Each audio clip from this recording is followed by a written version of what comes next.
back to another episode of JP and the Beanstalk. Here we are. I almost messed it up. I almost said something completely different. Which I like brain farted. I got up there. I'm like, who are we?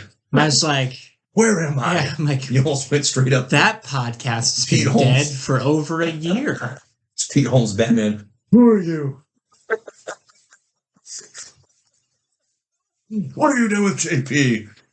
Where's the commissioner? Well, oh my gosh, you're here. Whoever the heck we are here. The energy's great in the gym. We're thick into March Madness. We're smack dab in the middle of it.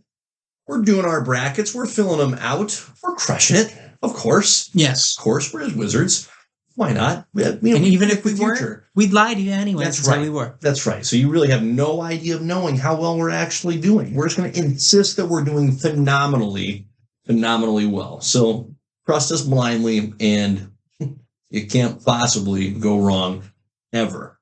And that's a guarantee. Yes. That I will not back up. We may or may not lead you to the promised land. So it's up to you to decide. It's up to you if you want to wander for 40 years. 100%. 100%. Here's my question for you. Okay. Oh, yeah. On the basketball side, so we're going to keep this sports themed. Okay. You are the coach of the Cinderella, right? You make it to the Sweet 16, unexpected. You're a double-digit seed. Nobody saw it coming. Do you use that success? Okay, let's say you're relatively early in your career. Okay, so you're not the 70-year-old lifetime coach that's been putting in the time, finally gets the payoff of making it to the big dance, reaching the Sweet 16. Everybody loves you. You're relatively early, so you're the new hotness.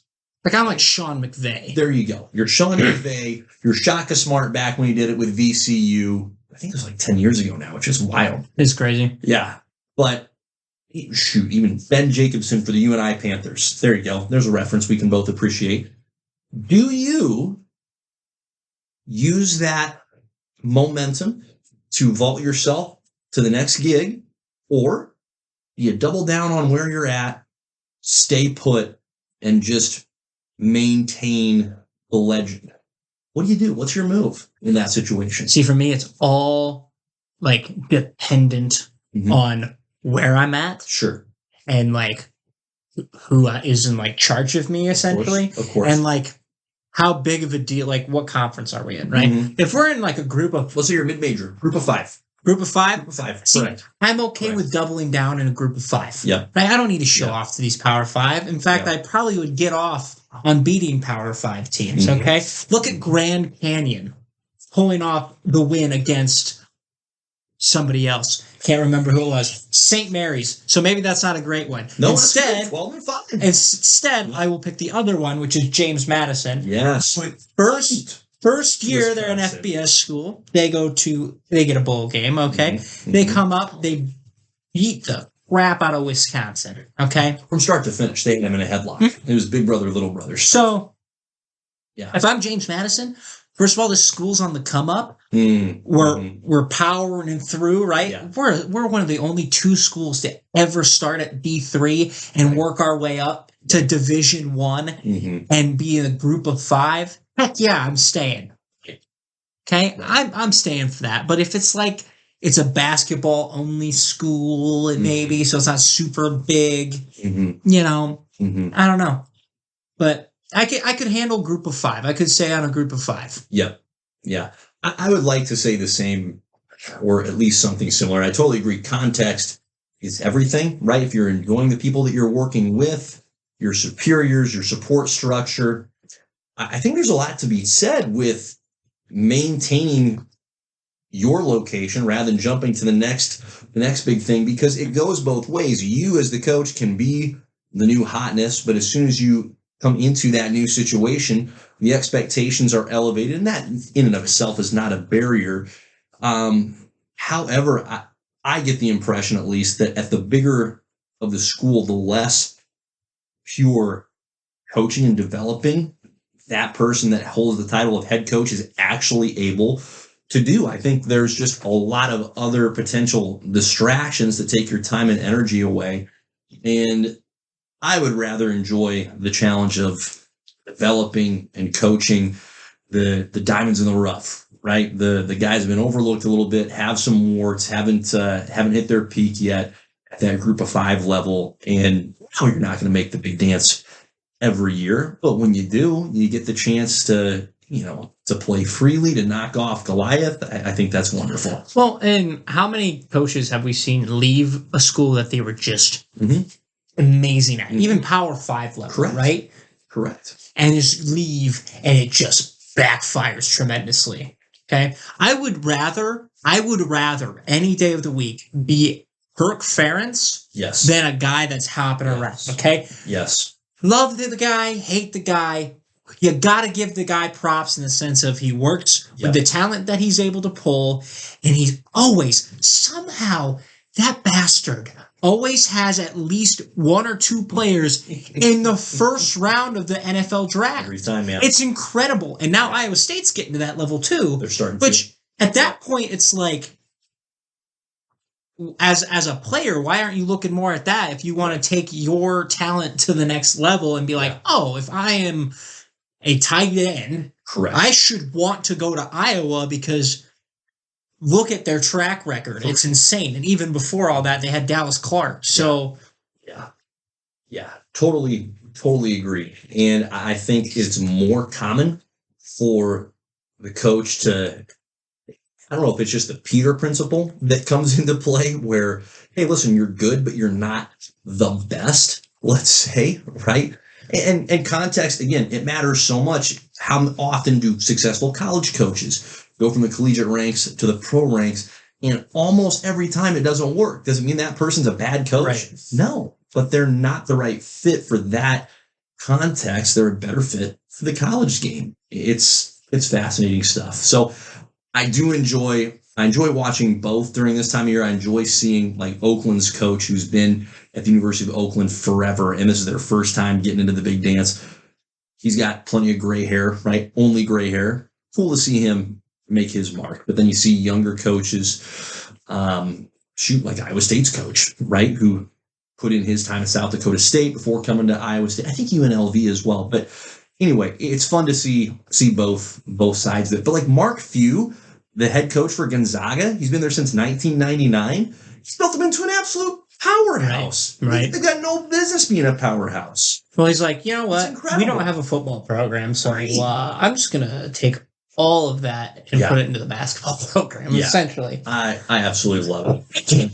Hey, fun time of year. Now, and on the sports ball front, shallow time of year in the overall content front, but never fear. We are here to provide glorious content for your eyes and ears.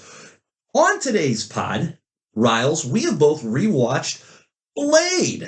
Yes, sir. The first Blade, and we'll be rewatching. Well, you rewatched it. I watched it. Very good point. Yes, I rewatched it. You watched it for the first time. Great dynamic. So we'll recap Blade on today's pod. We're also going to take a nice deep dive into the Marvel shakeup. So as we touched on the previous pod, Marvel has, and Disney as a whole, has gone through some, shall we say, administrative changes. And so more changes are coming down the pike. And then, of course, we'll wrap things up with another classic JP and the Beans top 5. Now, question. Do we have an actual list of things that have gotten cut? Have they announced what has been cut yet? That's a great question. Or are we just going to be speculating? We're going to do some wild speculation.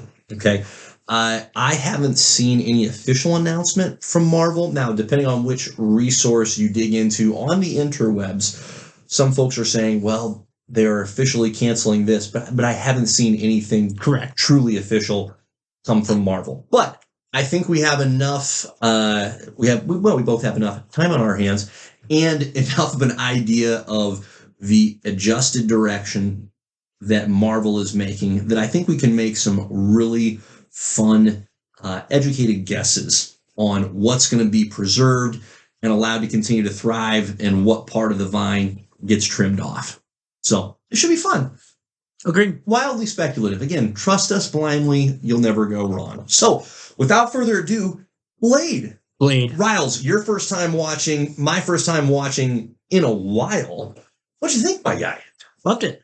What can you not? I gave it 4 out of 5 stars. Yeah, no, it was like a perfect, like, just sit back, watch the action go. Yes. nobody's upset that a bunch of vampires are dying. They suck anyways, literally and metaphorically. So they do.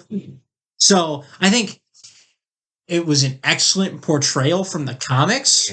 Mm-hmm. Like that was pretty much straight out of, from what I understand about Blade, that seems like that's the accurate background for him. Yep. The only other background I have for Blade was in Spider-Man, the animated series from the 90s, and they did the same thing, and it was beautifully well done, and they tied it in with Morbius for some reason. It kind of makes sense because he's a vampire, but anyways. Makes more sense than Morbius just existing as a standalone movie. And then Blade and Morbius team up later. Yeah. Anyways, fun facts. But no, like, I was like, this is Blade. Yes. This is 100% Blade. This is exactly what I would have wanted from Blade, right? You don't need anything, like, you don't need him fighting other weird, crazy things. Mm-hmm. He was meant to kill vampires. Let him kill vampires. Fantastic. And he's a badass, too. Oh. Absolute badass. Truly. Like, the guy's collection of weaponry is so unique and fantastic. He also has, like, one of the greatest aliases. Like, he's Blade, but then he also goes by, or is known by his enemies as the Daywalker. One of the most badass nicknames in comics. 100%. Because they're like, we all want to be like the Daywalker. Well, you can't be like the Daywalker. Incredible. Such a badass nickname. Oh my gosh. And the power set that he has, where he has, like, it's almost like this reimagining of the whole Jekyll and Hyde situation where, little Jekyll and Hyde, little Bruce Banner and Hulk, where, hey, he's a vampire, but he's also, like, he has all the good aspects, or let's say, not good, beneficial aspects of being a vampire, like with freakish physical abilities, the ability to regenerate and to heal. Can't turn into a bat, though, can he? He can't turn into a bat. Can any of them turn into a bat? That's the one thing that they haven't really, they didn't show at all, so I'm guessing no. Yeah, I want to say which that. I'm okay with. Yeah, that never really comes to fruition, which is really okay. But he's, again, able to walk in the daytime. He can operate amongst people in just normal society. He's phenomenal. Something that as I was rewatching the movie, I just did a little background because I'm like, does this get made? Truly. Because this to me is just like a hidden 90s gem. So it comes out in 1998, and this is just an absolute hellscape, okay, for superhero movies in the freaking 90s. I mean, there's nothing of any sort of sustenance, unless you want to include the 99 classic with our dear, sweet Ben Stiller, Mystery Men, which I don't think you do. Have you ever seen that? Never even heard of it. Very good.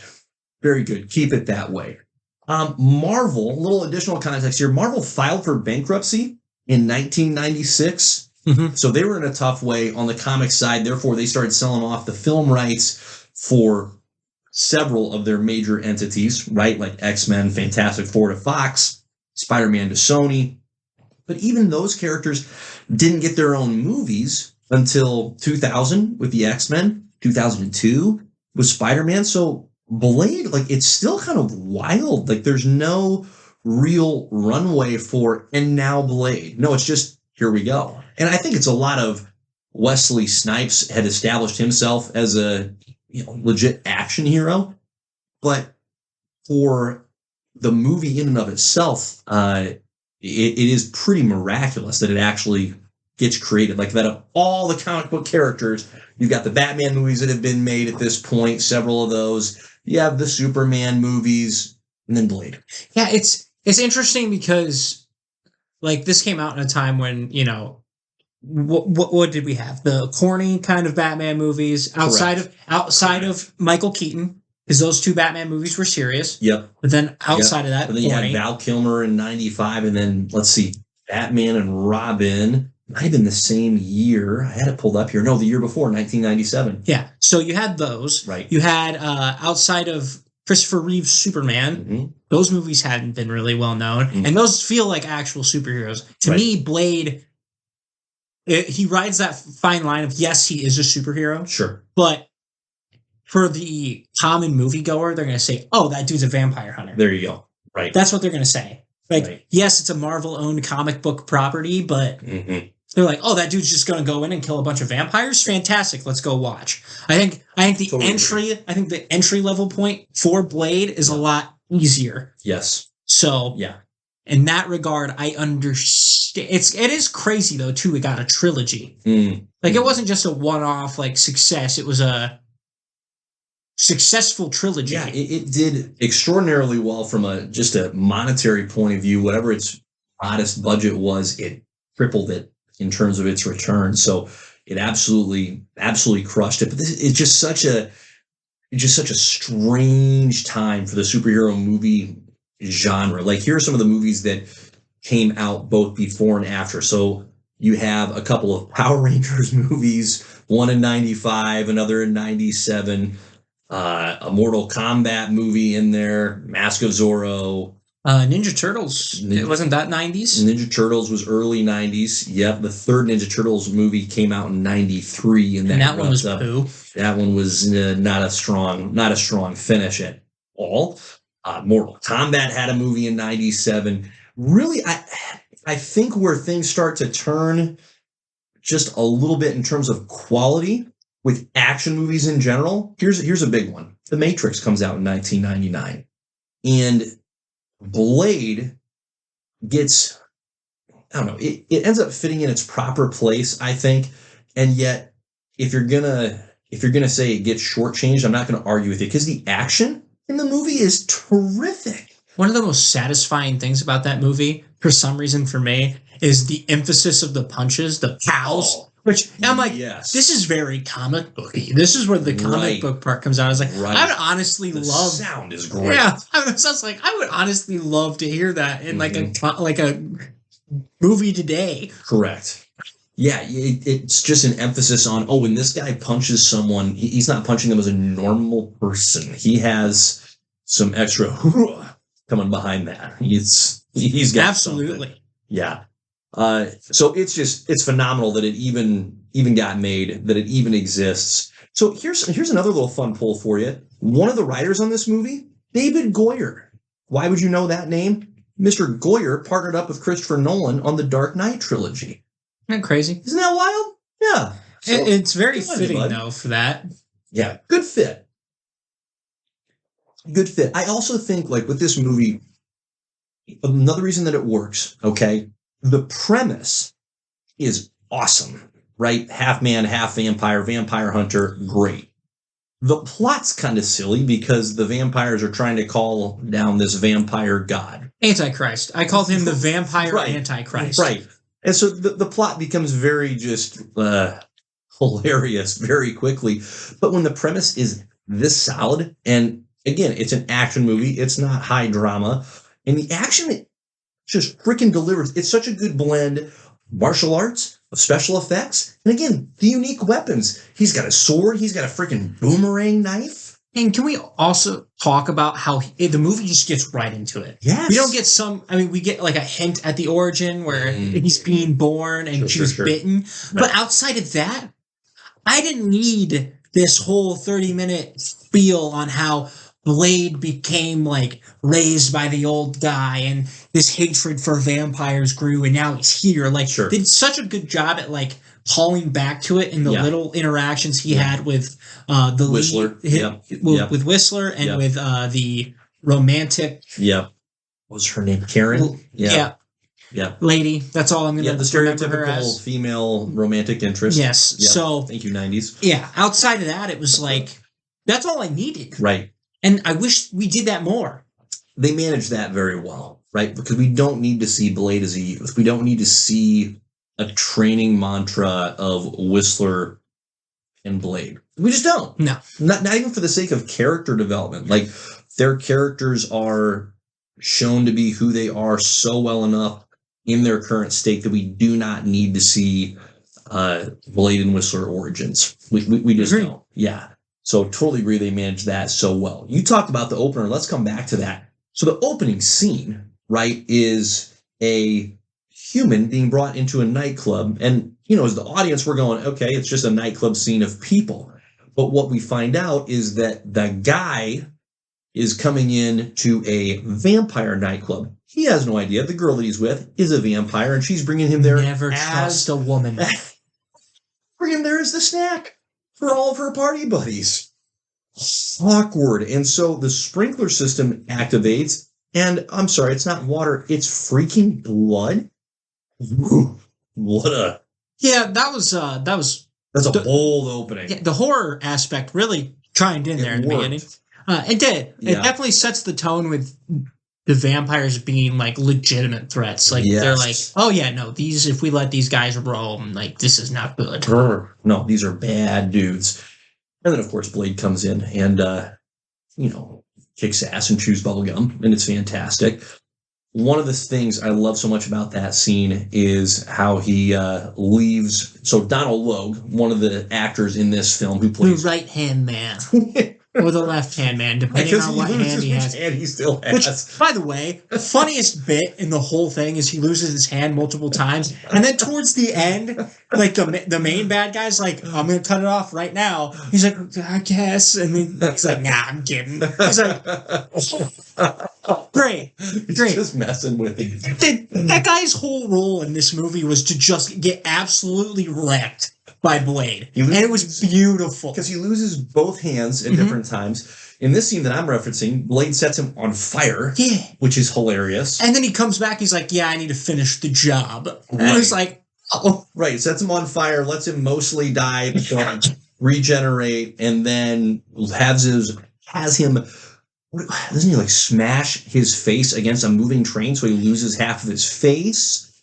I mean, he goes through a whole lot of hurt before... And this is one of my favorite scenes of the whole movie. Fast forward to the end of the movie, he finally goes, all right, Blade, that's it. You and me, let's tango. And Blade dispatches him permanently in seconds. So quick. Like, it's not even a fight. It's just nope, you're done. He was literally there. He was literally there to get wrecked and just to show how strong the healing vampires have, essentially. Yeah. Those are his two roles. Those are his. It's like they are very hard to kill. This dude got burned alive and somehow still managed to survive. Well, and he's such a good example of how the casting in this movie, perfect. Wesley fantastic. Snipes as Blade? Absolute bomb of a choice. Great choice. I truly cannot think of another actor that would even equally fit that role. It just doesn't exist. No, especially freaking Snipes. Especially during that time. Oh my gosh. Well, now you think about it now too, but Mahershala Ali is probably the best replacement. He will. I think he'll be, well, if they let him do it. Right. Assuming they allow the guy to do it, he has the right demeanor and tone of voice. And it's very specific. It's not just this like low tone of voice or deep tone of voice. And it's almost hard to quantify. It's like, you're just a dangerous badass, and not everybody can pull that off, right? Like you can't even just be this yoked dude. You can't put Terry Crews in that role. It's like, no, not for that. No, you can't. Can't put the guy that played Luke Cage in that They're too role. beefy. They're too beefy, so it takes just a certain physique. Like Denzel Washington. I love Denzel Washington. He can't be Blade. No.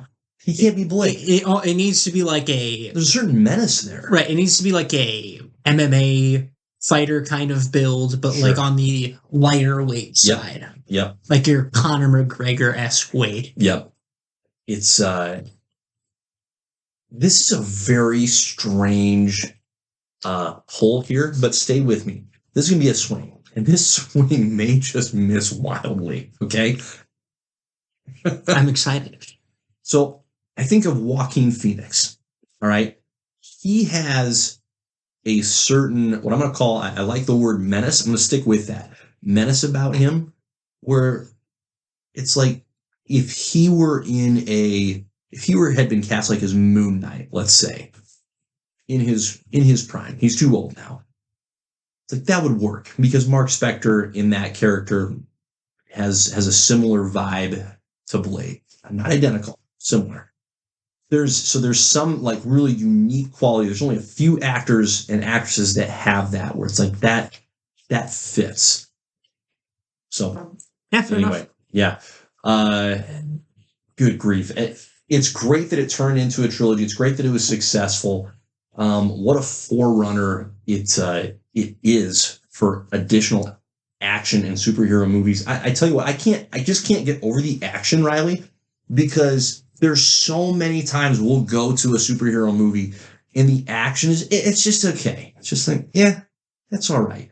And I just want every one of those directors and choreographers to watch Blade and go, hey, this was the 90s and this is fantastic. It holds up so well. These are real people throwing real punches, pulling it off, making it look horrific.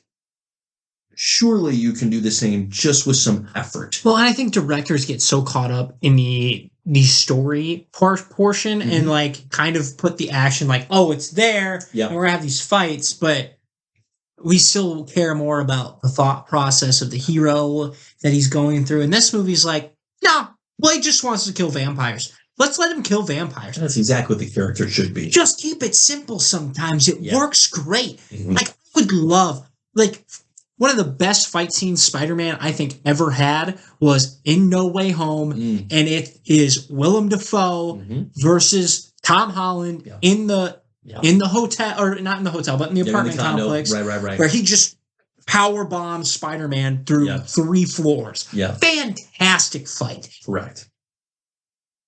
Why can't we get just more of that? Just let him go, especially at that point in time, because Peter pissed. Yeah. Totally agree. Yeah. What else do you want to hit on the Blade side, my guy? It's like I was telling you off screen before we started. Yes. I recognized literally no one in this. Oh man. Which was kind of fun because you don't know who's gonna be like the guy. Like I will say Deacon Frost as a villain. Right. Not bad. No, not at all. It's just funny because he reminds me a lot of Edward from Twilight. Which is not his fault. It's my fault for being born before this movie. But literally, I was like, oh, he's like if Edward had a backbone. That's how I look at it, you know, because this guy was like not afraid to kill anyone. Right. And so, yeah, but he was actually kind of loyal to his guys. He was kind of a whore. A little bit. He kind of whored around. Yeah, he whored around. But like he was loyal to his men. Yeah. For the most part. And a great villain. Right? A great villain, a capable adversary to Blade. Just flat out bad. I mean, it's a vampire, so he should be bad. But just an exceptionally bad dude. And I think the only thing that I wish they would have done differently in this movie is handling Blade's mom. Because I was like, in my head, it would have been a lot better if, like, during that fight scene, that final fight scene, that's when he learns about his mom. Sure. Right? And then you build up the mom throughout the trilogy of him just tracking her down and have her just be the villain in the third one. Sure. Because in Spider-Man, the animated series, that's all Blade is doing is he's looking for his mom and trying to kill his mom because his mom is like the queen of the vampire, which is a crazy concept for him to come to. Right? But like, I just feel like the payoff wasn't there for that. He kills her. It's super like, awkwardly handled. Like, hilarious, but also not in any genuinely satisfying. And he also just didn't hesitate. Right. He's like, you're not even my mom. And he just kills her, like, immediately. I'm like... And I also didn't put 2 and 2 together that was his mom. Yeah. Until he's like, oh, yeah, by the way, I'm the one who turned your mother. Like, I just thought that whole interaction was rushed. Correct. Like, it would have been so much more satisfying if, like, that was Deacon's, like, final move of trying to survive. He's like, well, you're never going to find your mom. Right. And then he'd be like, I'll find her. Kills her. That'd be great. But that didn't happen. Yeah, totally agree. No, here's what I can appreciate about it. It's a confident enough movie to know what it is. Right. Absolutely. It's not trying to send any kind of a moral message. It's just an action movie. It's just a popcorn flick that wants to be entertaining to the eyes and ears. That's it. And in this case, with this particular character, I think that's why that character exists. So you can either enjoy and appreciate that or say it's not my cup of tea, and either one's fine.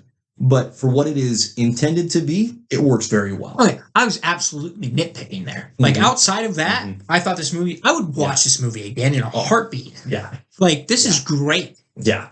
You're going to, and it doesn't stray in that tone with Blade 2.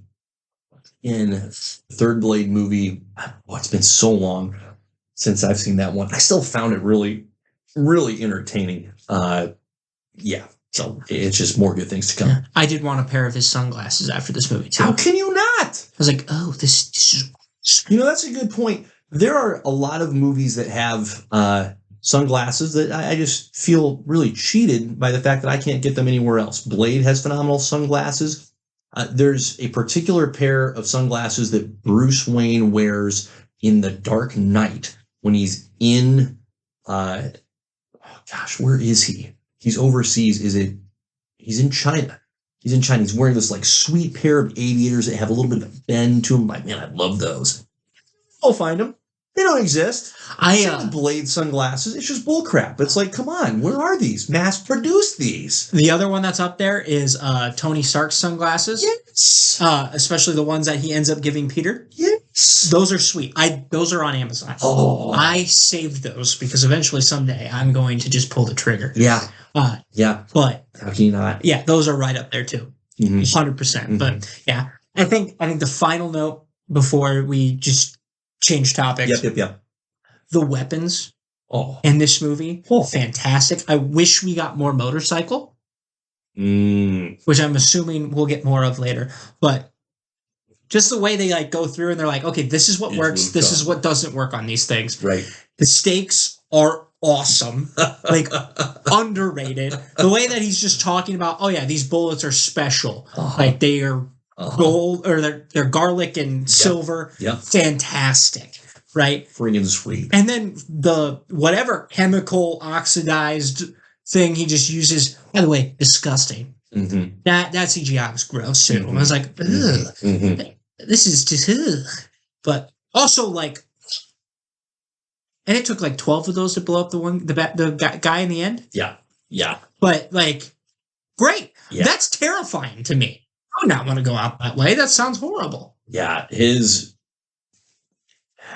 weaponry is so elite, and they do a great job in the following movies of giving him just another couple tweaks to his utility belt of toys.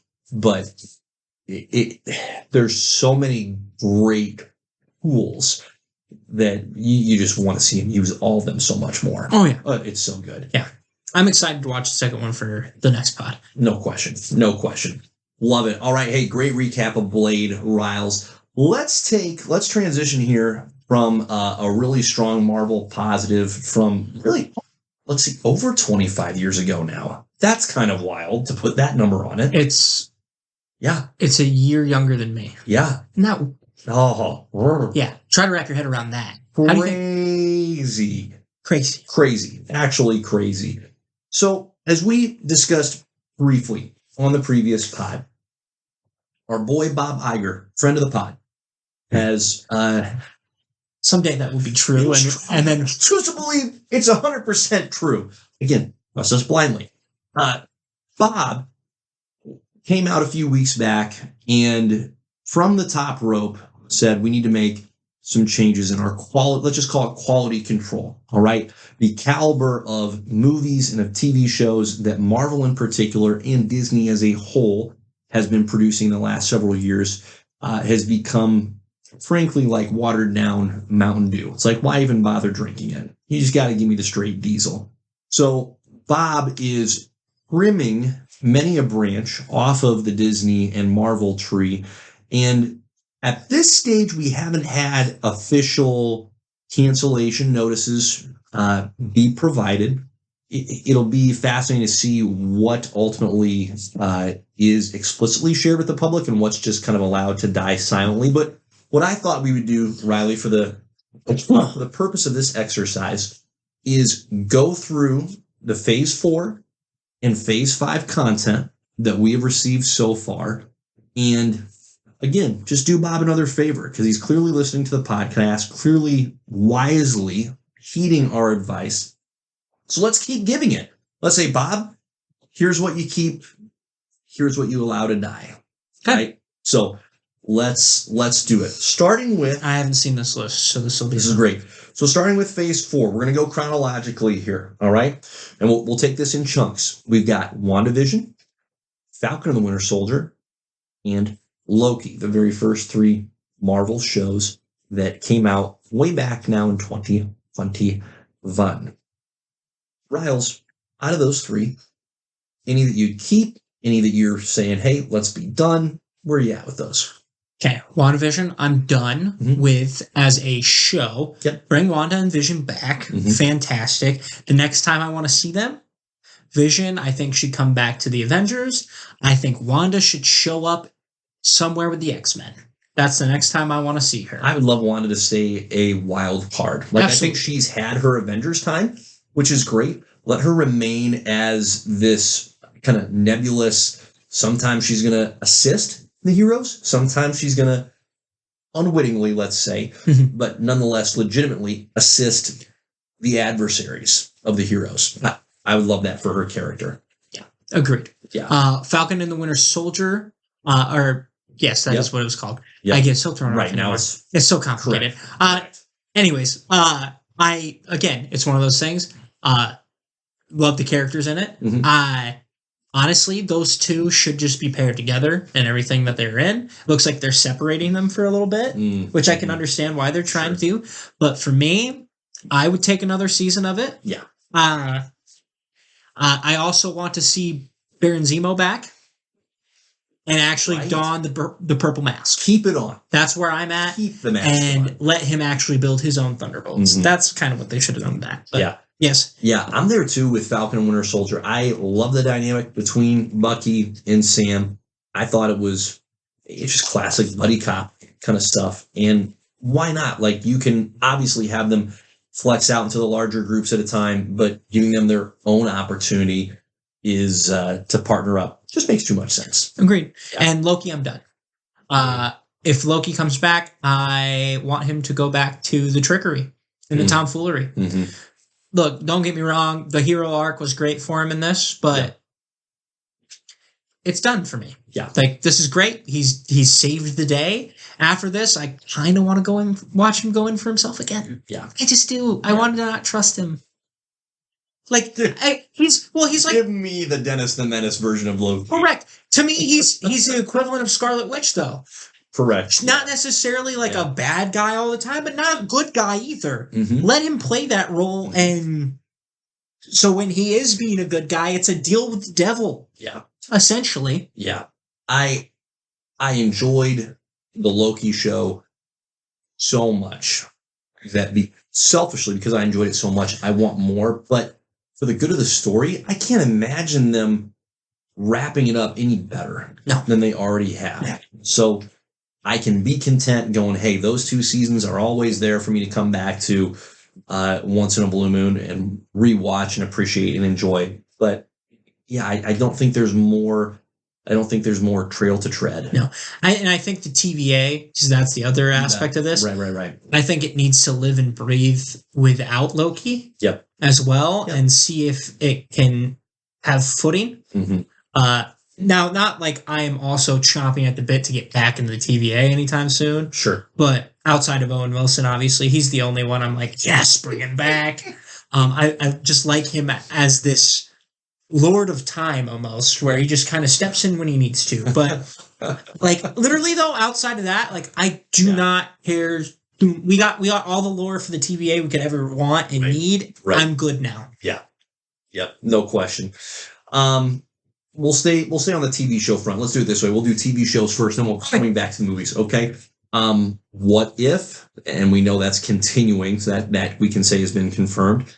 Hawkeye, Moon Knight, those 3 shows. What If can just continue as what it is because it's not important. Sure. It's not super integral. It's just kind of fine. It's supposed to be this fun. Now, Do I wish they'd be more creative and take more risks? Yes. Yes, absolutely. 100%. Yes. Otherwise, I think it will die. Yeah. So, yeah. That's my 2 cents. Yeah. You gotta be bold. Like if this is going to be a thing, go big with it. Be wild with it. I feel like they've been almost too safe. And here's another thing. If you want to make the episode a little bit longer, do it. Okay? Take your time with it a little bit. Right? I would have almost preferred, and this might be a hot take. I almost prefer if they would have just taken Captain Carter and just gave her an hour and just was like, okay, we're going to show you all the moments where she's Captain America from the movies, and we're just putting her into that. The first 20 minutes, Red Instead Skull. Of sprinkled out like over several episodes. Right. First 20 minutes, Red Skull. Second 20 minutes. Yeah. And then the last one, she's fighting Tony. Or whatever their civil war is. Right? Because I'm sure it's changed.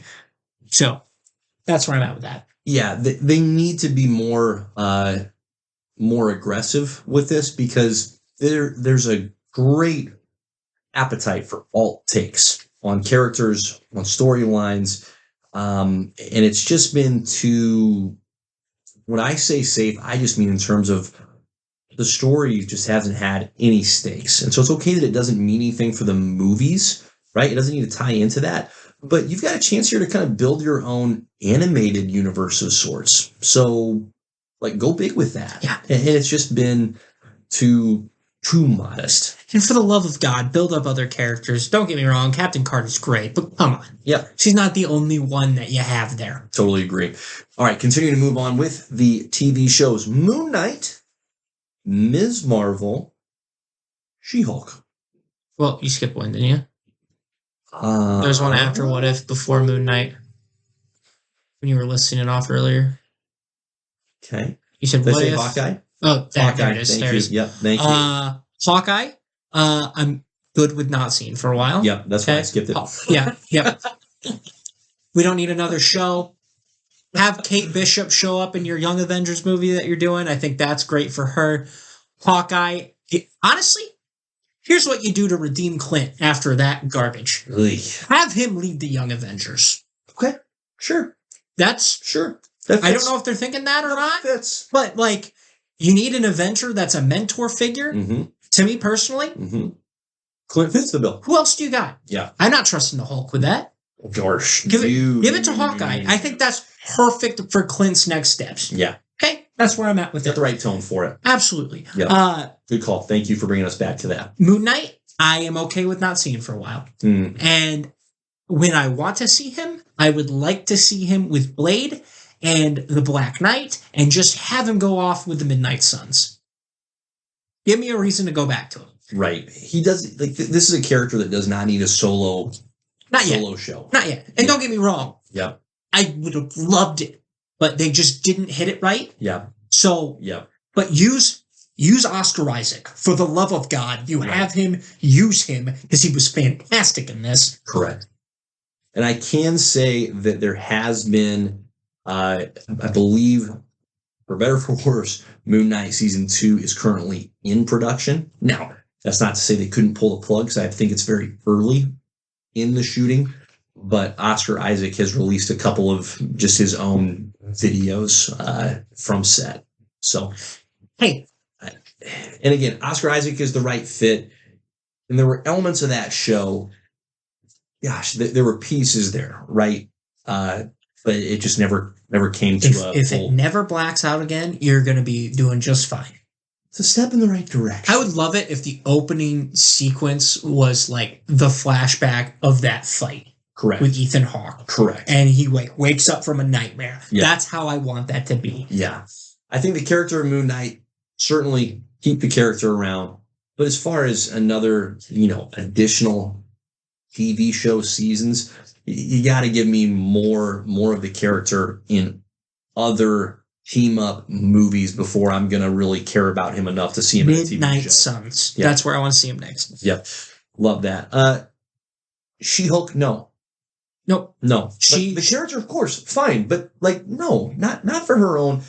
Again, these characters, so many of these characters are just, and this isn't picking on She-Hulk, they just don't have enough enough equity in the bank to have and carry their own solo films or TV shows. And arguably, a TV show is harder, right? Because you have more time that you have to fill. Like a movie, you can at least trim down to a crisp 90 minutes, and you can make that work. But the TV show format just doesn't do some of these characters any favors. Yeah, you just need to figure out what you want to do with Gamma. Yep. And the Hulk, because I know you can't really do like a Hulk solo movie, so it's kind of hard. But honestly, I would really love to see where she would fit next is probably Captain America 4 if they're going the leader route, which they are. Like that's where she fits in. Yeah.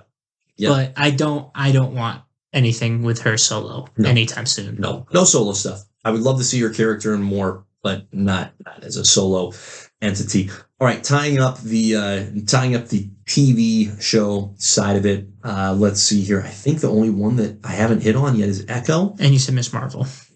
Yep, I said Ms. Marvel and I skipped right past that. So sorry, Ms. Marvel. Miss Marvel, keep her as Miss Marvel. I thought she was great. Right. I'm never going to go watch the show. I feel like that one has the capability of keeping going. Yeah. Just because of... There's probably an audience for it. You just need to find the audience for it and actually deliver for that audience. I'm not a Miss Marvel fan. Yeah. I'm not a Captain Marvel fan either, but I thought she was the best part of the Marvels. Yeah. So, honestly... I would keep that one. Keep her for sure, yeah. And I can understand that getting to season 2. I would keep her rolling, and I would, as far as a story is concerned, I wouldn't limit it to just Kamala Khan's character. Like, have the Young Avengers be a TV show, right? Like, not a movie. That works really well in a TV show where you have a multitude of characters that can get incorporated, have more time to get fleshed out. That actually makes sense to introduce multiple characters in this kind of a format. A better version of the Defenders. Yes. Yep. Yes. And that is something that worked well as we skip ahead now to Echo, where they didn't just put Echo on the island. They mixed in a ton of quality Kingpin time. And so the show worked better than it probably should have in some respects, but because it wasn't just Echo hanging out with no additional characters to care about. Mm-hmm. There was a lot of Kingpin in there. But again, Echo, do we need more of her character or that character? Nope. No. So I there's no stories to tell with her anymore. No. You did it. No, there's not. I think the moral of the story for me when it comes to the Disney Plus TV show experiment with Marvel characters is it's too narrow to have it just be about one character. You've got to incorporate at least 2 and probably more than that with these TV shows. I think the TV shows could be a phenomenal format, but to ask a singular character that doesn't have prior background that's been fleshed out, well, shoot, that doesn't even, I'm kind of arguing against myself now. Hawkeye wasn't a good show, and Hawkeye's had plenty of time in the Avengers movies, but it was just Hawkeye and just Kate Bishop. You need more. Well, Hawkeye on his own is a really hard character. Yep. To just be like, I want to read I want to read a series on him. Like, I think the only show that actually works and you get multiple seasons out of is Daredevil. Mm-hmm. I think it's the only one that works, and you could argue the fact that he could probably deserve movies. Yeah. So what they need to realize is their TV shows should just be limited series. Yep. And it should just be seen as a one-off. WandaVision's a prime example. We don't need a sequel to WandaVision. Sure. That is a great limited series run. Mm-hmm. You don't need a second season. Mm-hmm. That's how they should handle it. And then the next time is almost approached in that way.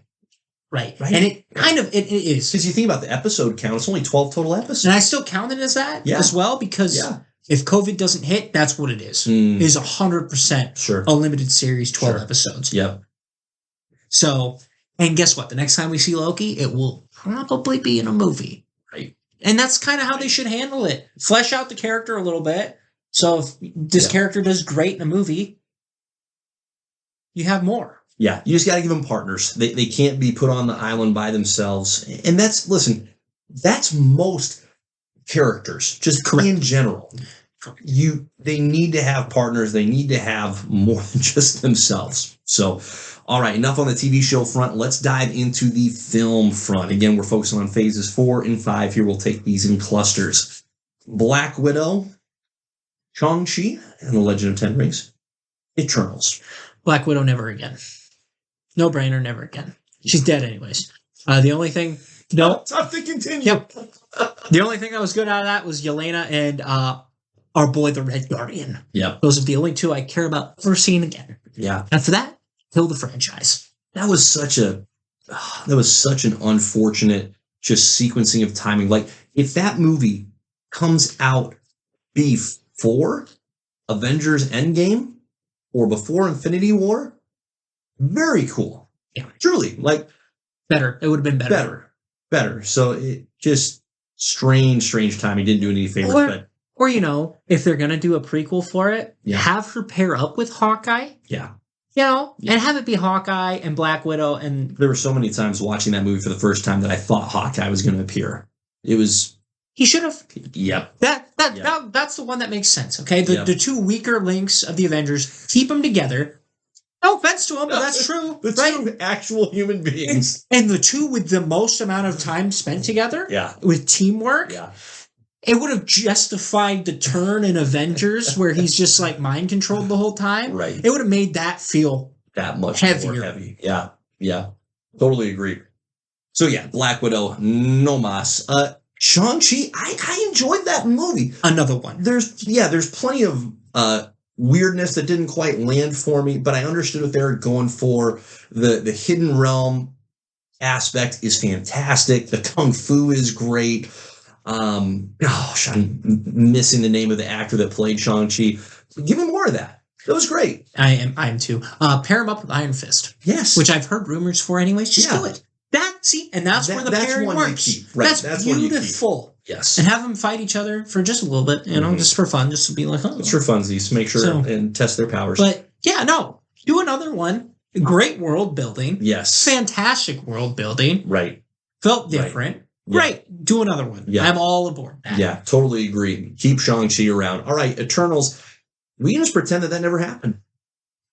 Really, let's just pretend it never happened. Let's just do. I would love it if that got rebooted, after Secret Wars, and they just established the Eternals as gods. Because guess what? The most interesting part for me was the Celestials. Right. That was cool. Right. Like, if that's what you want, make it into an actual anthology series.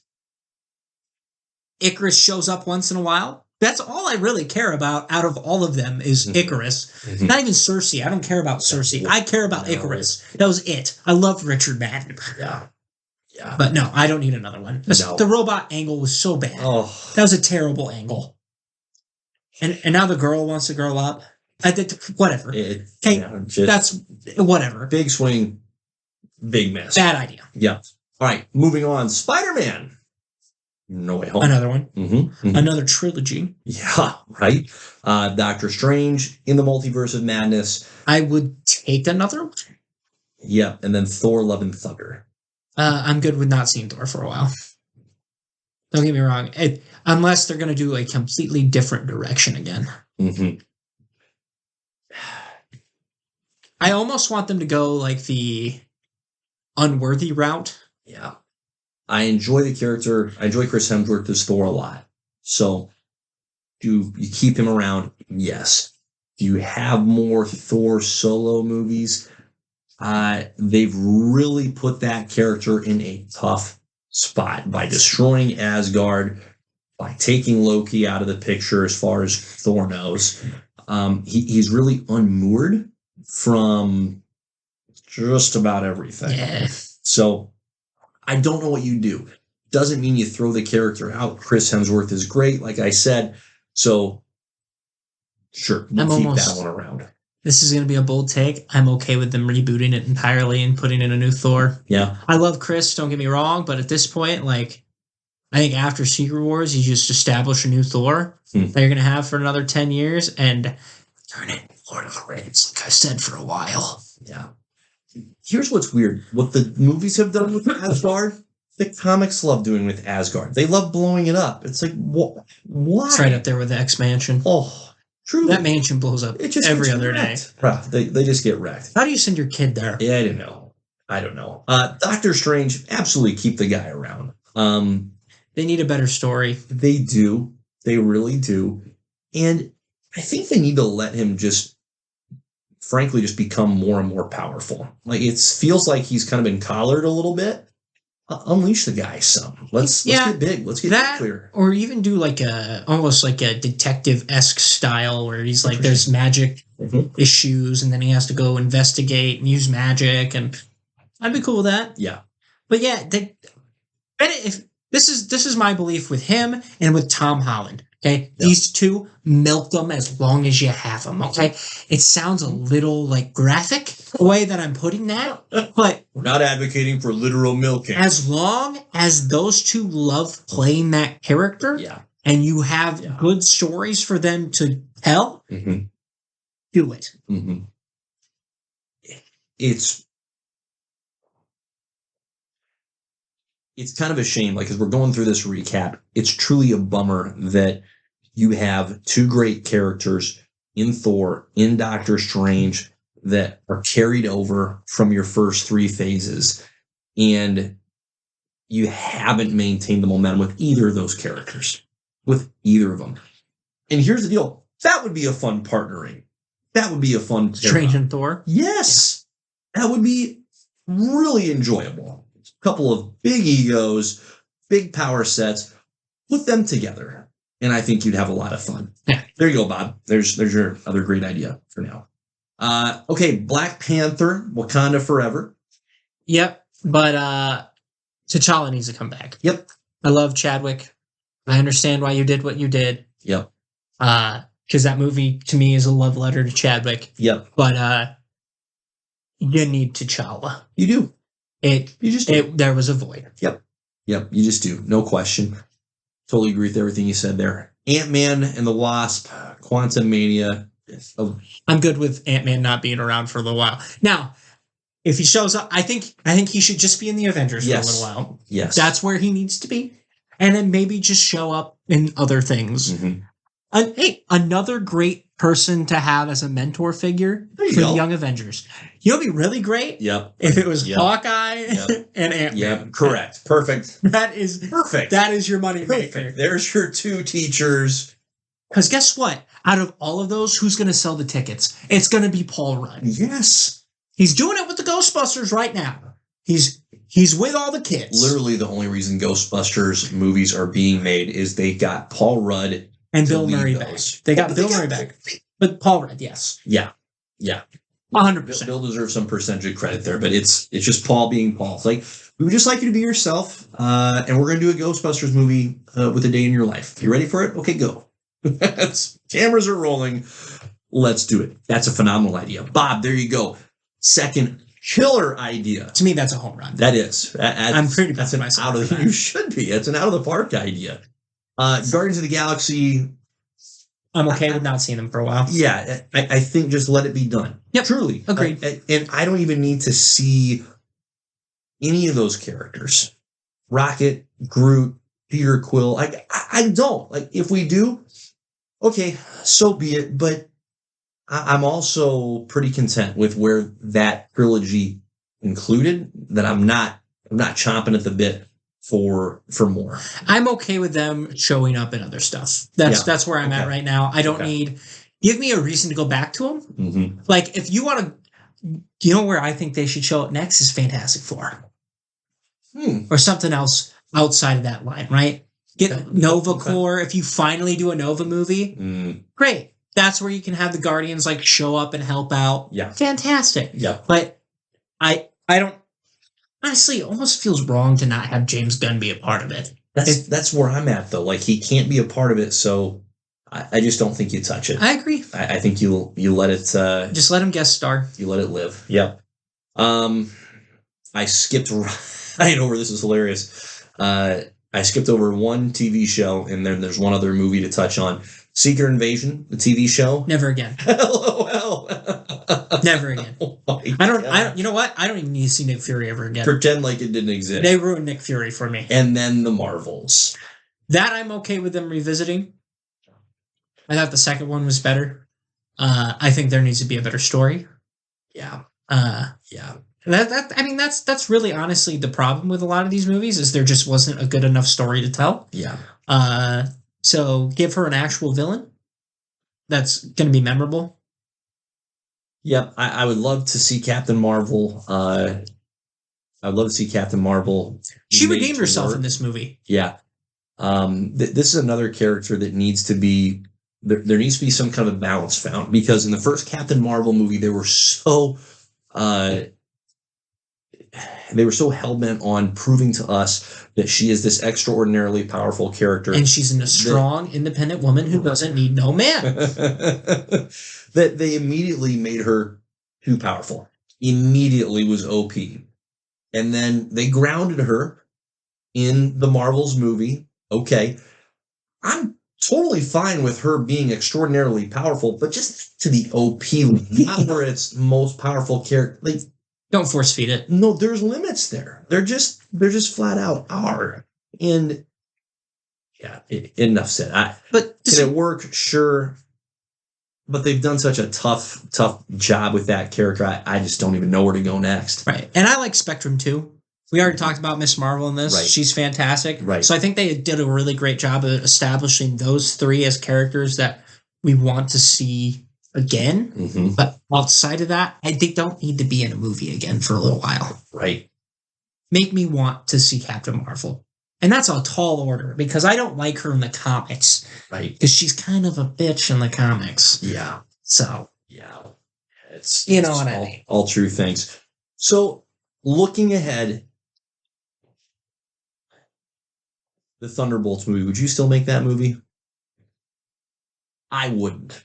Not with the current Not with lineup. the cast that they have. Right. I think they did a very poor job. Like, I think the most interesting part is definitely Bucky Barnes leading a unit. Mm-hmm.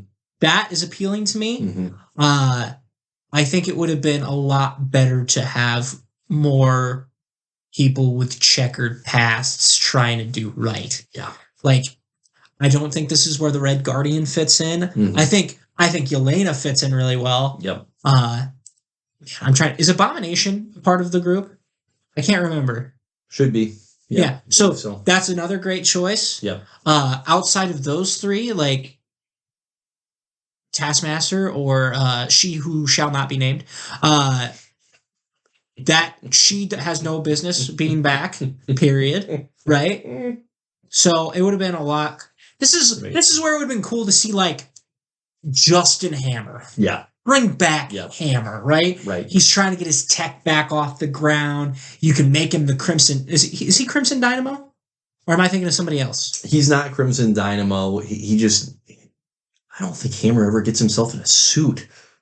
You know what? For this, put him in a suit. Sure. Put him in a really shitty suit. Mm-hmm. Okay? Watch it fail on him all the time. Yeah. Grit.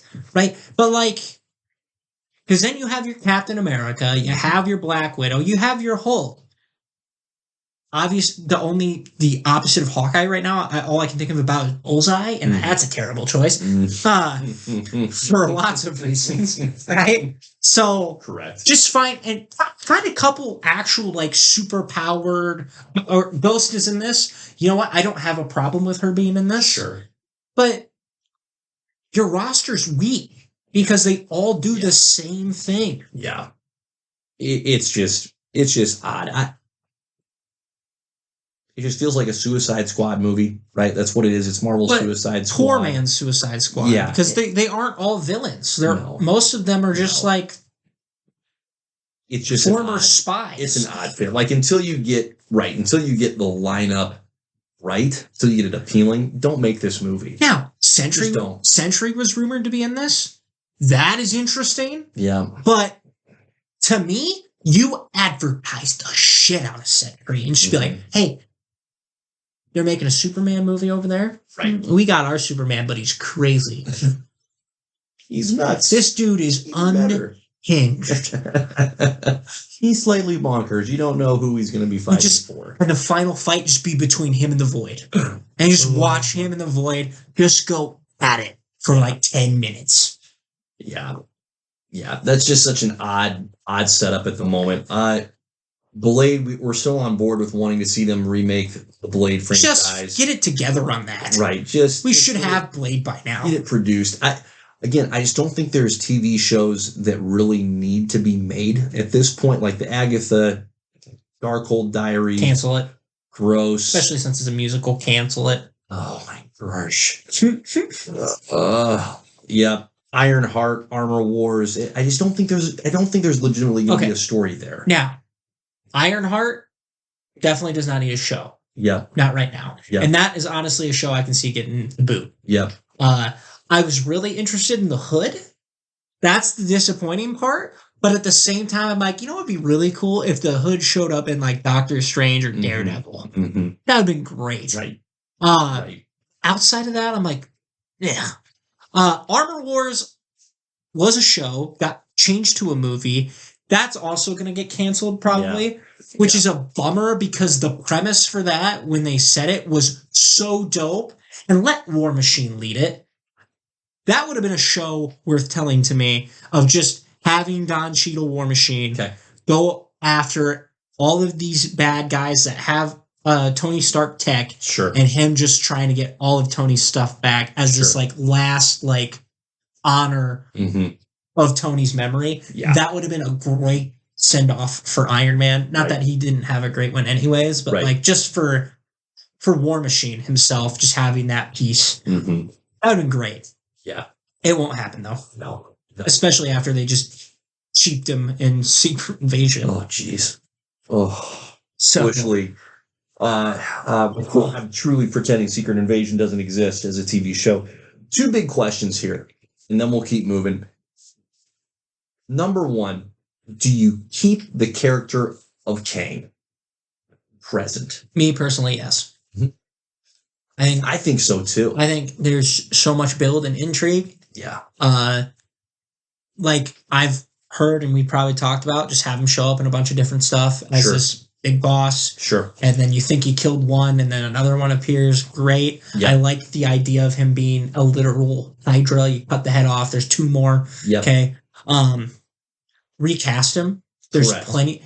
This is the time where a recast makes perfect sense. And I know people are like, well, you had all the Kangs together and it was all him. It's like, guess what? No one's going to care. Look, when War Machine got recast. You rip the Band-Aid off.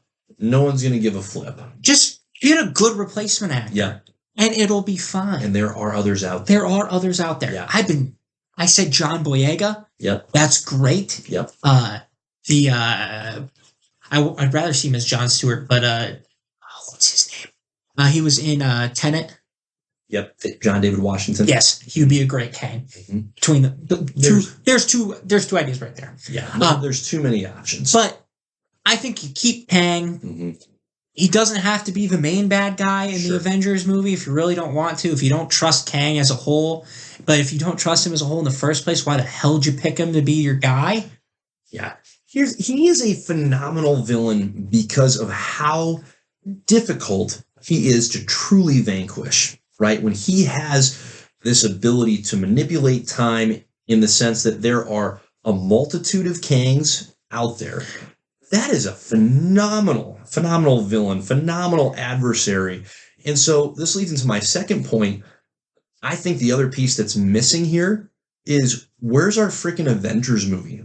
Like, bring everybody together. What's wild to me is the whole reason that this universe has worked hasn't been because of the solo movies. There's been enough good solo movies to keep the momentum going, to get it started and then to maintain it.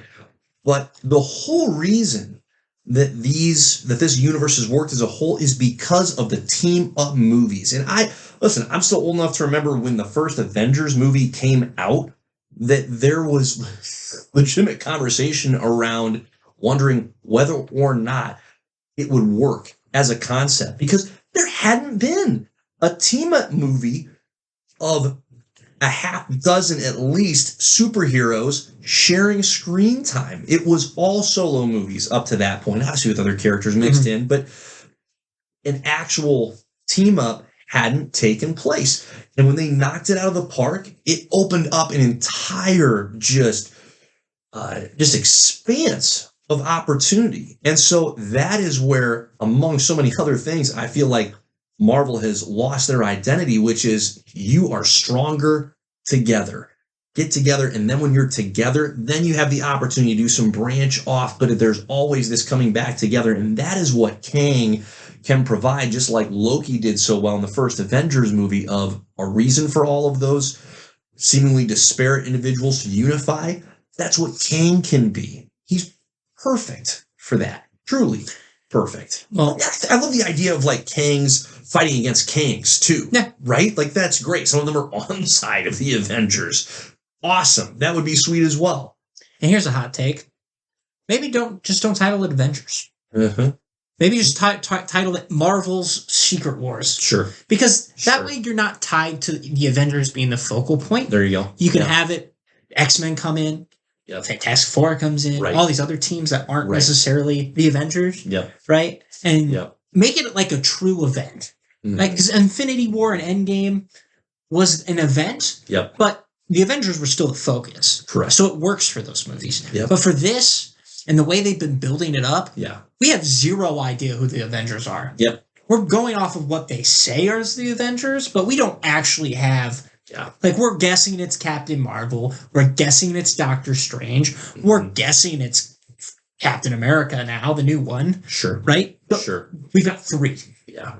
Hulk, still around. Okay. Hawkeye, is he retired? We don't know. Right. And listen, that's true. This is just a human truth. Like, we all matter more when we're not just in our own bubble, right? Like, when we as people are tied into a greater cause, that's where value individuals gets increased. It's the same thing with these characters in these movies. You got to bring them together. As individuals, they're just okay. But you bring the band together, you bring the group together, and now we have, as an audience, we have more and more reason to care about their well-being because they impact others, not just themselves.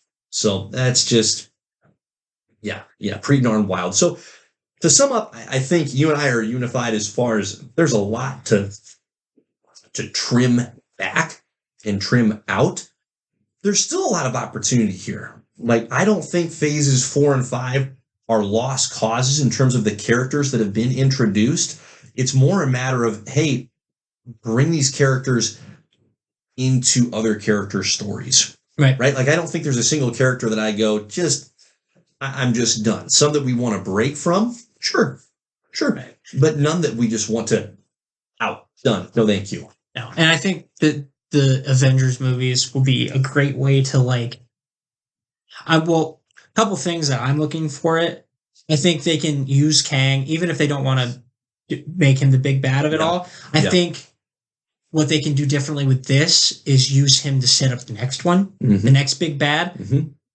Have Doom kill him. Sure. Have Doom annihilate him. Sure. That'd be great. Sets Doom up as the next guy. Fantastic. Because that was the problem with Thanos. You got rid of Thanos, there's no setup. That void. Right. No one else, right? Right. Use that. I think it's also a great way to have all our favorites have one last ride and then never ask about him again. Okay? I love Hugh Jackman's Wolverine. After this, he doesn't need to do Wolverine ever again. Technically, he should have been done with Logan. Logan should have been a send-off. And don't get me wrong, I'm so happy. Right. I'm Both these so things are true at the same happy time. he came back for Ryan. Yeah. Outside of that, he never needs to come back. Yeah.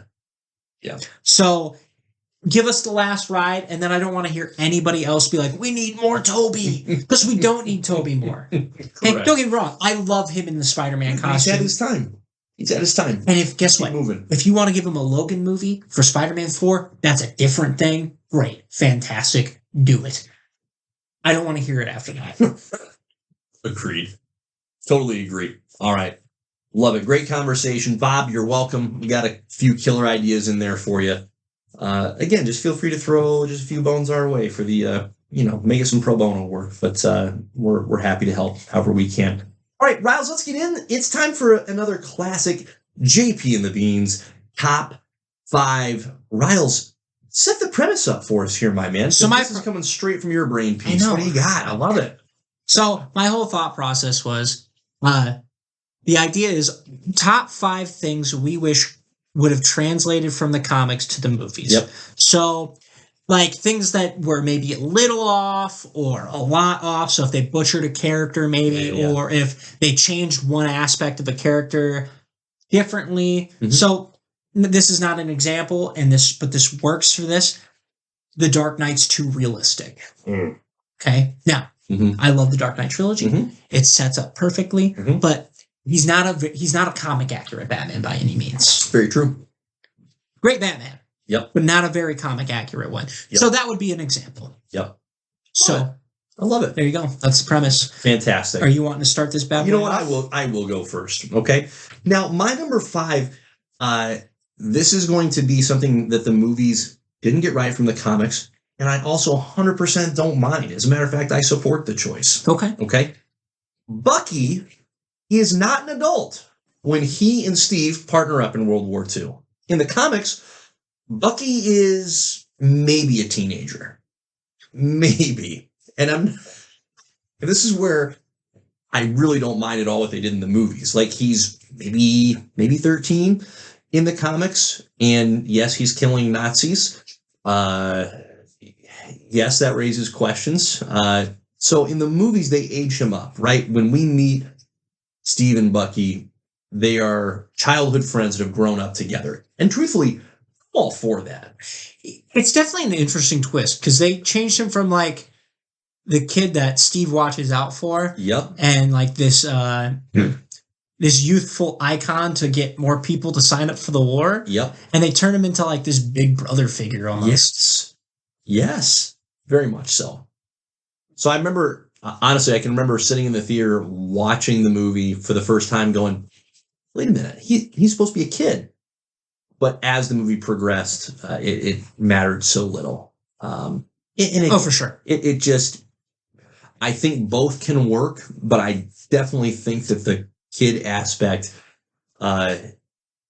it's harder to come to terms with that, shall we say. Can you imagine if in Winter Soldier they did a flashback of him being 13, just slitting Nazis' throats, right, as he's going through like the back lines, because he's actually a badass, who just is murdering people left and right. Yeah. I can't imagine it, and it's a little uncomfortable. It's kind of badass, to be honest. I'm all for it.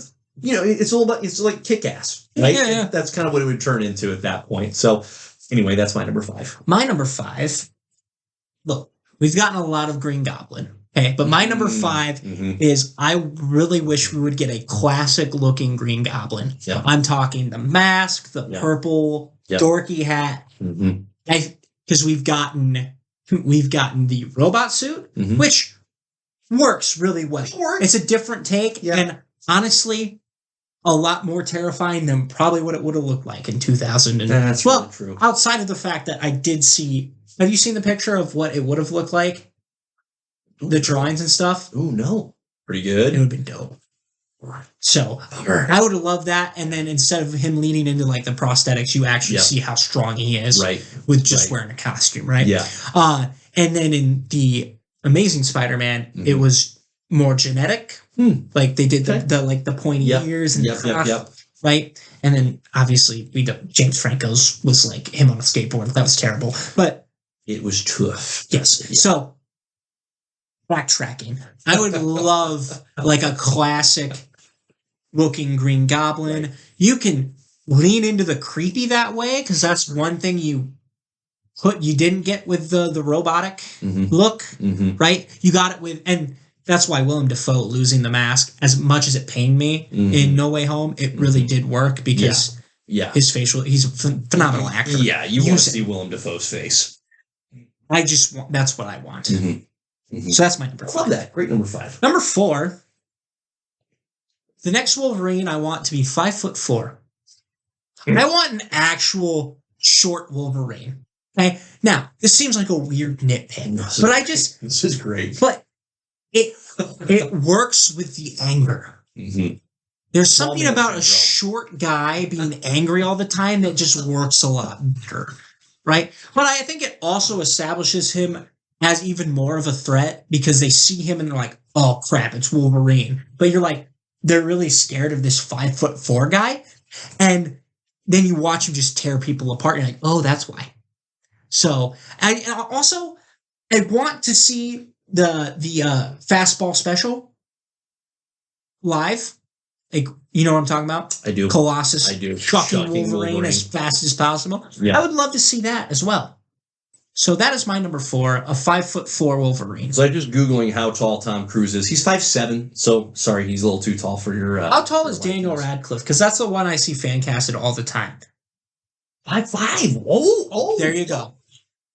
Oh, round down. That's close enough. By the way, I didn't realize he was that short. That's hilarious. By the way, if that were to happen, can we talk about the casting of Daniel Radcliffe going from Harry Potter to Wolverine? I feel like that is just a complete 180. I'm here for it.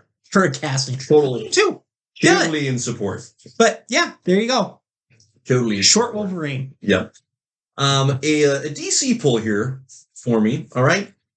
And you actually brought this up after we watched Man of Steel, a movie that I still adore. But listen, Superman isn't like abashed and even, I don't know, ashamed or guarded about who he is. He's really proud of it.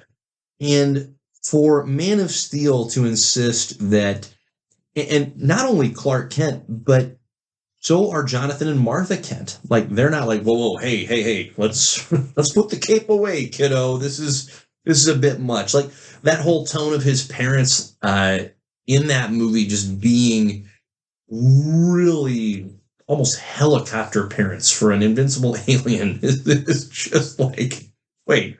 Why? He can't be harmed. He can only do good.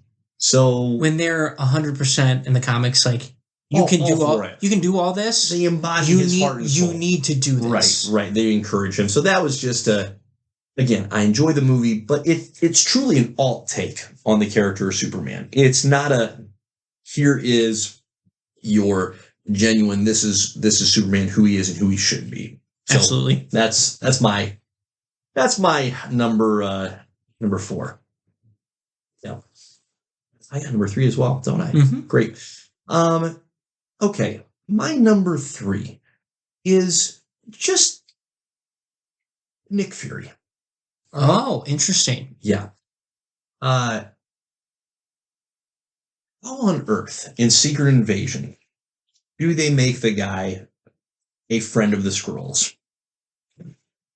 Spare me. Nick Fury is the ultimate pessimist and paranoid individual.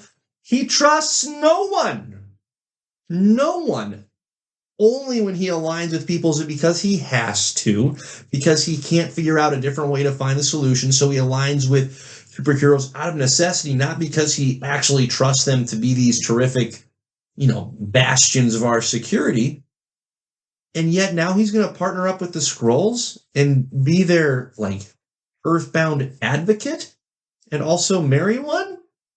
Yeah. The real Nick Fury would have never married a Skrull, and if he would have found out his wife was a Skrull, she would have been dead. Oh, my immediately. Gosh, that would have been glorious. Like, you're a Skrull, boom, dead. There's our Nick Fury. That's what I thought was going to happen. Yep. It's like, oh, she's going to die.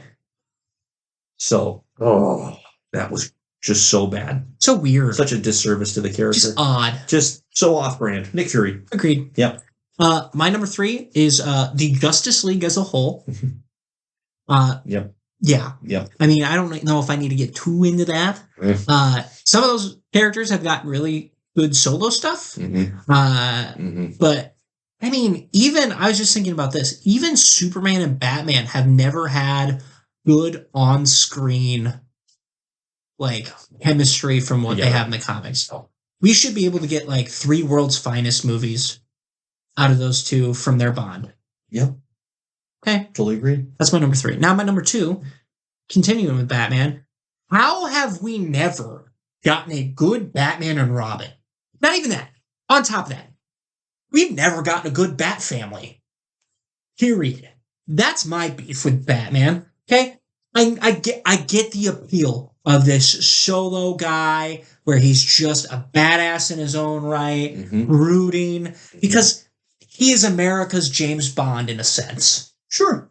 That is who he is now as a character. He's America's James Bond.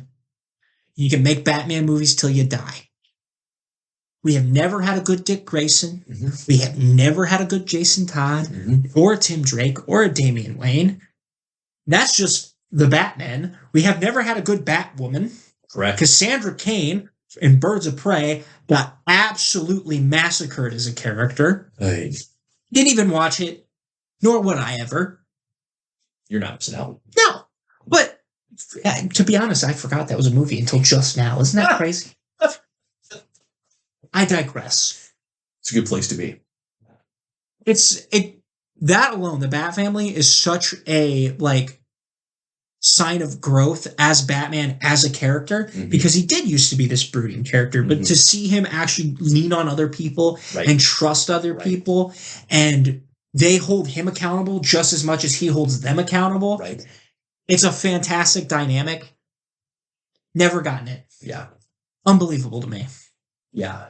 And I certainly hope that that's something that will change in the upcoming years. And you know what? I am I'm okay with them starting with Damian Wayne as Robin. Sure. Because to me, as long as Nightwing is Nightwing, and if you want to explore Robin with the Batman, fantastic. That's where you go with that route and have it be Dick Grayson. But this is where we're at. Yeah. No, it's a great number 2. My number 2, sticking on the Batman and DC side, is the dynamic between Batman and Superman in Batman v Superman: Dawn of Justice. The flip are we doing? These guys are BFFs. They're not enemies. Begrudgingly to Batman, but yes. Times, but so it's fine if, hey, at first there's a lack of trust from Batman to Superman. Okay, or towards Superman. But for it to devolve into freaking flat out, I'm going to murder the guy? Yeah, the murder thing just didn't add up to me. That's what he's doing. He's out to kill him. Not to, find out more. It's just, no, he's got to die. And which is against Batman entirely, because he would do everything in his power to find out more. And he doesn't just murder. Cool. He neutralizes, but he doesn't, that's the lazy person's solution. I'm just going to kill him. That's so against his ethos. That. So again, it was just foolishness, ludicrous, bad. Right, bad. And it's not even fun. You don't even want to see Batman and Superman fighting against each other. Listen, it's the most hilarious mismatch that there is. Okay? Anytime that Superman and Batman fight each other in the comics, Batman's cheating. That's the only way that he can ever, quote unquote, win or not lose. But Batman is cheating and Superman is holding back. That's the only way that Batman ever, again, heavy air quotes, wins. I love how you just described that as cheating. Just whatever the established rules of engagement would be, he's bringing in other people to help out from behind. It's just nonsense. So it's not even a legitimate, well, who would win in this fight? Superman would win. Batman even admits that. Yes. It's Superman will win. That's why he's suspicious of him, because he can't take him down. He's the only way that Superman beats me is if he decides that he wants to kill. Yeah. So anyway, just my number 1 thing that the movies don't get right from the comics is just, and this is painting with a broad brush here, okay? Just the general slaughtering of foes. Listen, bad guys don't die. all the freaking time in the comics. They are imprisoned. Some die. They are defeated. Sometimes they die, but it's after a lengthy series of events, not 90 minutes. Well, it's almost like they forget that superheroes aren't supposed to kill people, right? That's part of what makes them. They're not supposed to kill people. Right. That's what makes the Punisher unique in the realm of superheroes, is that he's an anti-hero because he freaking kills everybody. Daredevil's the only one. Yep. He'll break all your kneecaps. Yep. But he won't kill you. Batman will put you in the body cast, but you won't be dead. You'll wish you were, but you're not. So the fact that the movies have so frequently just fatally dispatched their foes, disservice to the characters. Right. You can defeat them. You don't need to kill them. It hasn't added anything. As a matter of fact, you just waste an opportunity to have that character return at some point, have it mean something. Now, if you're going to have the character return, you have to revive them, which further devalues the, heavy air quotes, death that happened, because now you're showing, oh, I'm sorry, that was actually meaningless. So that's my number one. Just spare me. Okay. This is my number one. I'm looking forward to this so much. I have no idea what you're going to say. We have never gotten a comic accurate Mary Jane Watson. Wow. That is what bothers me. Okay. Kristen Dunst as MJ was terrible. Not okay. Now hold on. She's not a terrible actress, but it's a very bad portrayal of MJ because she has no loyalty whatsoever. There's zero loyalty. She's just going back and forth, back and forth, back and forth. Mm-hmm. Okay, here's my second. Mm-hmm. We have not gotten an MJ that is an absolute smoke show. Now, that sounds like that to some people that might sound like, oh, wow, that's just a man talking. No, you have to remember, she is an absolute supermodel in the comics. She is a supermodel. She is an actress. Yeah. Okay, I'll give you that. That is true. But our three MJs. Yeah. Okay. And I don't even count Zendaya as MJ. Okay. Okay. I don't even count her. Okay. Because she goes by Michelle and then she's technically MJ. That's not MJ. That is not Mary Jane Watson. Yeah. And even character-wise, that's not MJ. No. I don't know. I don't understand the thought process. Okay. Yeah. Take her off the board. Okay. Kristen Dunst. Mm-hmm. Not bad. And Amazing Spider-Man. It was supposed to be Shailene Woodley. Mm-hmm. Okay. Not a smoke show. Good actress. Don't get me wrong. Yeah. She's not Mary Jane Watson. Okay. Okay. And was Kristen Dunst technically a redhead? Was she a redhead in those movies? I don't know what the color of hair that any of these actresses and actors actually are. Yes, she was a redhead in the movie, though. Okay. Because gingers don't really get their light of day. We don't talk about that enough. That's a different topic for a different day, that these gingers just get retconned as something else. Okay? But, man, Guy Gardner is high-fiving you. Look, she is a strong and independent woman. She is. Mm-hmm. Great. But she is also a supermodel and very loyal to Peter for the most part. It's true. Okay? But that's also part of her character's growth. She goes from this party girl into this, she stands by Peter throughout everything. Mm-hmm. Mm-hmm. Now, that's another thing, is like, they can't let Peter be happy with her for some other reason. Doesn't make sense. Who really? Okay. But we have never gotten a comic accurate Mary Jane, and it's mind-boggling to me that we haven't. Okay. Even in the Spider-Man PS4 games, PS4, PS5, right? She is this journalist. She's, again, that's what they went with her. She worked at the Daily Bugle. That's not her. Her personality's pretty much there, but like what she does, and they kind of just make her a lot more reserved. And I'm like, I get it, but at the same time, that's just not Mary Jane. Right. That's not her. So that is my number one. That might be a controversial take for some, coming from a man, okay?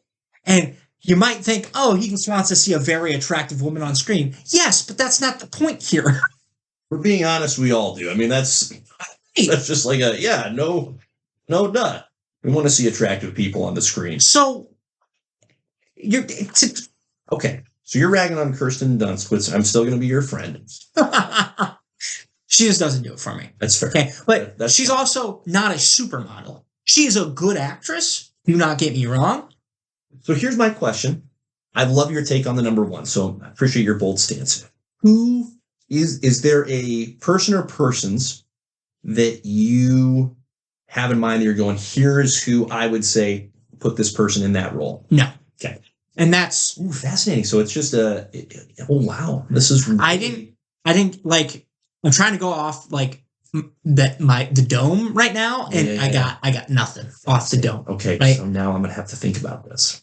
But like, you have to go to me, you have to go the supermodel route. Again, you're talking comic accurate. I got you. You know what I mean? Gotcha. I do. Like, I do. Mary Jane, when she first shows up, you're like, oh, she's a dime. Because everybody's like, how did Peter do that?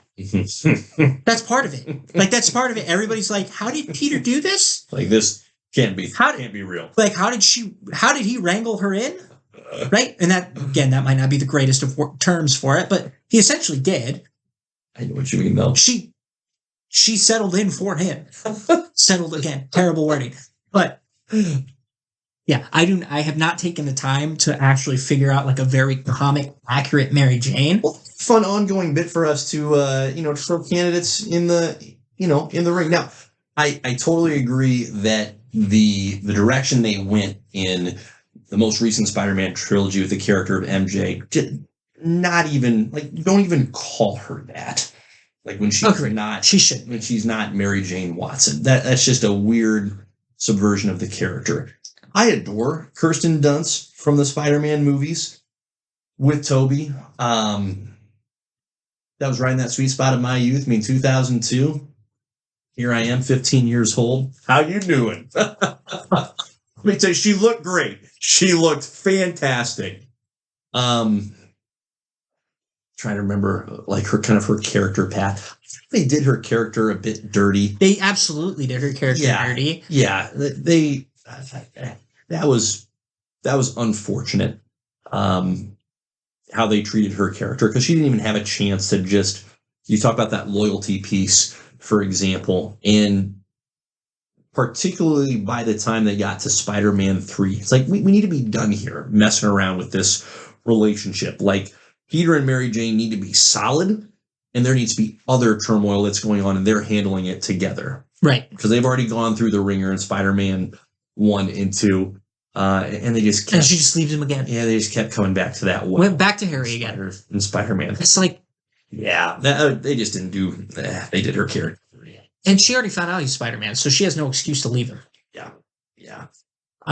But, it was really interesting, too, because... Defense, Peter was going through his emo loser mode. Right. Well, and it's really fascinating because with Black Cat, I've seen a lot of people like, that's who Sydney Sweeney should have been instead, and I'm all for that. That makes sense. Because she's also a smoke show, but she can also do the... Yeah. That's a better casting than whatever Spider-Woman she was. Sure. So that's great. That would have fit perfect as well. No one knows. No one saw it. Right? Exactly. She even said that. So, yeah, I have not done my due diligence in finding like a very comic now you got some homework for MJ. But it's also been like, we're still going to have Zendaya as MJ for the next 10 years. Yeah. Probably next 5-10 years. Bob, we'll get to work on that one for you. We know you can do better. Here we are. So incredible. There you go. That's my number one. Done. Well done, Riles. Anything else you got for the good people? That's all I got today. Just home, my friend. Yeah. Well done. Well, on that note, Godspeed. Peace.